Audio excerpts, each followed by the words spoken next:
ढाल हथ में जा रहे हैं। हर जंग में ना मौला अली के हथ में झंडा होता सी। मुहाजरीन का जोड़े लश्कर सन उन्होंने का झंडा होना चाहिए, वास्तव अंसार का भी मौला अली के हथ च। समझ आ रही? इन्ना झंडा वे कि एक सियाबी ने रखी थी सरकार ए लिवाउल हमद जड़ा है, यह हमद का झंडा क्यामत वाले दिन वो किहदे हथ च होएगा? फरमाया जिहदे हथ च दुनिया च मेरा झंडा है वही उहदे हथ च ही होएगा। अली दे झंडे थले आ जा अज, नहीं तो उत्थे तुहानूं बहन नहीं देना साइयां ने, उत्थों हो गई जन्नत च जाना। खैर मेरा मौजू नहीं, नहीं तो मैं तुहानूं आगे लिवाउल हमद दसांगा जी। तवज्जो रखो जरा, तवज्जो है।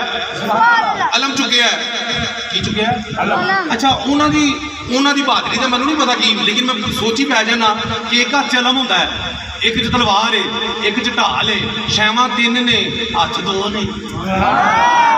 सो जाओ लंगर लेट है, आपके हिसाब लाना। सुनो, अलम चुके ढाल है, तलवार है, जा रहे ने। एक छत से ना युवती आलिम उन्हें पूछा मसनू का वो तेरा नाम की है? जो अली पाक को नाम पूछे ना, फरमाया अनल लज़ी संबतनी उम्मी हैदरा, मैं ओ जिदी मां ने जिदा नाम हैदर रखा है। जो उन्हें सुनिया ना तड़प उठा, उन्हें चीखना शुरू कर दिया छत ही। किन्ने? यहूदियों के मौलवी ने। उन्हें कहा भाई फतह हो गई, कोई लड़ाई ना करे। यहूदी ने आख्या लड़ाई लुड़ी तो ही नहीं, तो फतह किवें हो गई है?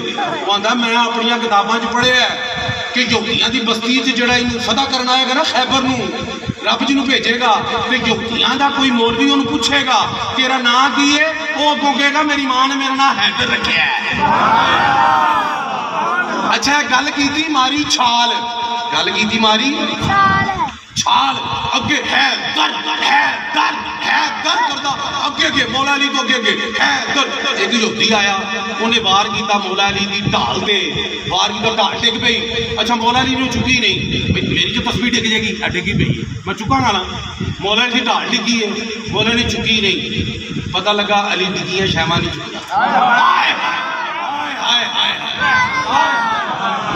नहीं तो फड़ लेंदे ना। आपने की किया?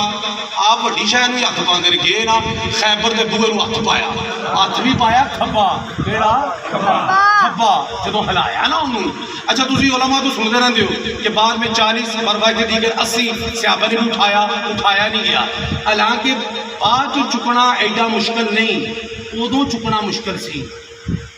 सोची पै सोची किवें वो भाई एक शह पई इनू चुकना है, एक कि जड़ी हुई है, कब्जे लगे पटनी है फिर चुकनी है।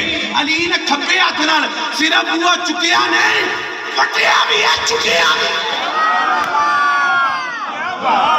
कितना टेल होना अल्लाह